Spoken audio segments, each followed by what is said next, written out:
Habib Bahar bin Smith masih ditahan. Pengacara sebut jaksa tidak mengerti hukum dan menduga ada intervensi. Semua, terus jaksa mau percaya dengan konversi pers polisi tanggal 50, sedangkan konversi pers tentang kasus Brigadir J meninggal itu isinya bohong, semua terungkap ketika Baradae mengakui apa itu semua. Saya ini soalnya kenal dengan beliau waktu sidang. Bapak saya nggak kenal, saya namanya Arman Salubiswa. Bukan, saya nanya Bapak saya kasih sosial, politik, dan kebudayaan. Baik, saya hanya bertanya sama Bapak. Saya tidak bertanya sama beliau. Saya dengar nih Pak. Saya dengar tuntutan 5 tahun itu diperintah, dan ada jaksa yang datang ke Habib Bahar bin Smith, kemudian dia minta maaf. Dia minta maaf, dia nangis ke Habib Bahar. Kemudian dia bilang, saya nuntut karena terpaksa disuruh. Saya nuntut 5 tahun sebenarnya di luar dari hati nurani saya. Karena saya diancam. Dana pensiun saya tidak cair. Kata salah satu jaksa. Di situ dia menjawab, ya, yang Habib sampaikan melawan pemerintah yang zalim. Sama seperti saya bilang, saya benci kepada kelakuan Anda. Bukan berarti saya benci kepada Anda, tapi saya benci kepada perbuatan Anda. Bukan saya benci kepada Anda. Itu ada juga rekaman lengkap bukti tentang saya mengatakan itu kepada saksi ahli bahasa. Terus banyak lagi saksi-saksi, bukan yang ahli, tetapi banyak kebohongan-kebohongan yang telah dijelaskan bahwasanya bikin akun YouTube itu baru setelah BAP.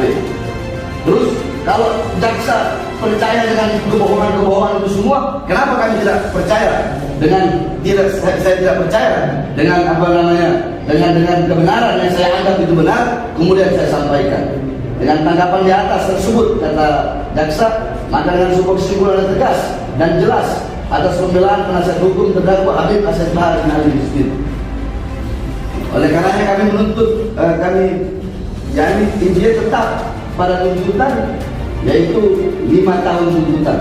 Nah, berkali-kali saya katakan, jangankan hanya dituntut 5 tahun, demi keadilan, demi kebenaran, saya tidak peduli seberapa besar tuntutan, seberapa besar ancaman, tetap saya tidak merasa bersalah, saya tidak menyesal, karena apa yang saya sampaikan itu adalah sebuah kebenaran. Seperti contoh kasus yang sekarang terungkap, yaitu kasus Verdi Sambo yang telah ditahan. Makar Allah itu adalah makar dari Allah. Mereka berusaha menutupi KM 50. Allah balas, percis CCTV mati, semuanya. Konversi pers polisi isinya bohong semua. Terus jaksa mau percaya dengan konversi pers polisi tanggal 50, sedangkan konversi pers tentang kasus Brigadir J meninggal itu isinya bohong, semua terungkap ketika Baradae mengakui apa itu. Oleh karena sekali lagi saya bilang, kebohongan, kepalsuan, kemunafikan, dan saya tetap pada prinsip saya akan selalu menyampaikan kebenaran. Saya tidak bersalah karena yang saya sampaikan itu adalah benar adanya. 6 laskar dibantai, disiksa dengan biadab. Kemudian Habib Rizik masuk penjara karena Maulid Nabi Muhammad, sebagaimana beliau dimasukkan pasal pertama 160 penghasutan untuk mengundang acara Maulid Nabi, bukan acara dangdutan. Oleh karena ini duplik dadakan dari saya. Selanjutnya ada surat yang akan nanti diberikan oleh penasihat hukum. Itu Bapak bilang tadi. Oke, lanjut. Pak. Saya Baik, kita hargain Bapak. Silakan. Ini Pak, mohon maaf, izin ya. Kami mau kita supaya hakim ingin. Baik. Kalau seperti gini, kapan kita mau selesai? Oke, sorry.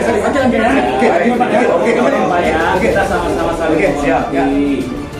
Jadi begini, pada saat persidangan, sebelum persidangan ditutup, hakim bertanya kepada kami, sikap penuntut umum. Iya.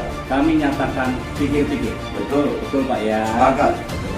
Setelah selesai sidang, kami berdiskusi dengan tim. Kami diberi waktu sampai dengan 7 hari untuk menyatakan sidang. Setelah kami diskusi dengan tim, diperoleh keputusan bahwa kami akan menyatakan banding. Kalau dibanding Habib Bahar itu udah harus keluar. Sudah. Biar bisa sedih. Pada hari itu Karena masanya Kurang selesai. kurang lebih sekitar pukul 13.30 salah satu tim kami menyatakan banding di hadapan Kepaniteraan Pengadilan Negeri Bandung. Di situ diterbitkanlah akta banding. Karena perlu menyatakan banding, kemudian pengadilan. Maaf, saya potong ya. Kalau Anda bicara, kita ini orang hukum. Anda menyatakan banding jam 13.30. Mana buktinya jam 13.30? Ya. Mana Kalau pernyataan buktikan. bandingnya? Ya. Akta banding tertanggal 16 Agustus. Jamnya jam berapa? Memang tidak disebutkan. Ya. Anda banding tuh jam 6 sore, Pak. Kita bicara yang Bapak baca dulu. Tadi Bapak katakan jam 13.30. Sekarang Bapak sudah berubah. 1 poin berarti Bapak salah. Ya, salah. Iya dong. Bapak sudah bohong, Bapak. Fakta aja, Pak. Ini kalau ngomong, makanya pakai fakta. Di akta banding tidak disebutkan jamnya. Tapi Bapak tadi sebut 13.30 dong. Tim kami menyatakan banding ke hadapan kepaniteraan pukul 13.30 hanya di akta banding yang diterbitkan oleh Kalau salah, pengadilan. Oke, lanjut. Ya, ya. Itu Pak. Sebentar. Yang pasti masih dalam tenggang waktu Iya, yang Pak. terjadi. Itu Pak. مولاي صل وسلم دائما أبدا على حبيبك خير الخلق كلهم. Habib Bahar bin Smith masih ditahan. Pengacara sebut jaksa tidak mengerti hukum dan menduga ada intervensi. Pengacara Habib Bahar bin Smith HBS Iwan Tuan Kota menyebutkan bahwa pihaknya sudah diterima oleh Kejaksaan Tinggi Kejati, Jawa Barat pada Jumat, tanggal 19 Agustus tahun 2022. Terkait hal itu, pengacara Habib Bahar bin Smith HBS Iwan Tuan Kota menegaskan pihaknya telah menjelaskan kepada pihak Kejati terkait pasal 238 KUHP Kitab Undang-Undang Hukum Acara Pidana. Menurut pengacara Habib Bahar bin Smith HBS Iwan Tuan Kota menjelaskan bahwa penahan sesuai pengadilan, seharusnya HBS dibebaskan dulu. Artinya terdakwa harus dibebaskan dulu. Ini tidak paham jaksa. Begitu ya. Tidak bisa apa yang menjadi pertanyaan KUHP. Terang Iwan dikutip dari video yang diunggah oleh akun Twitter @z4r4n pada Sabtu, tanggal 20 Agustus tahun 2022. Sehingga ngapain? Saya berdebat dengan yang tidak mengerti hukum, imbuhnya. Kemudian Iwan Tuan Kota menyebutkan bahwa ada salah satu tim jaksa penuntut umum yang datang kepada HBS dan meminta maaf karena telah memberikan tuntutan 5 tahun penjara, yang seharusnya 1 tahun.